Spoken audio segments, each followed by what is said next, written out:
You're listening to the Daily Sales Tips podcast, and I'm your host, Scott Ingram. Today's tip comes from me. I had a pretty fun experience last week. As I got towards the end of a particularly productive sales meeting, I was walking them through next steps, and in this particular situation, almost everything we needed to move forward was on them. So I was simply detailing those items, confirming who was going to do them and by when. And it was at that point that the VP of marketing, who was on the line and is a pretty good student of sales himself, called out that I was doing a really good job of, quote, assignment selling. It was certainly a nice compliment, but also just a good reminder of a pretty natural part of my process. I talked about this idea a little bit more way back in tip number 37, which was about running a sales process like a project manager. Done right, this is a super straightforward and very natural process.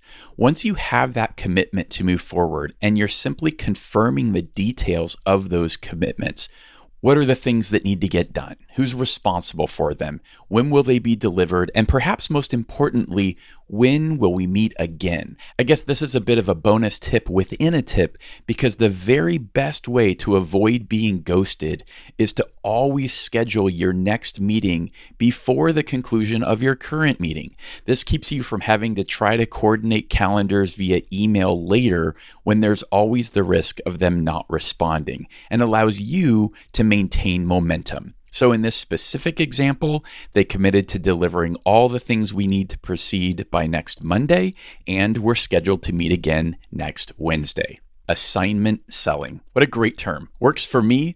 Why don't you give it a try? Then be sure to come back tomorrow for another great sales tip. I'll talk to you then.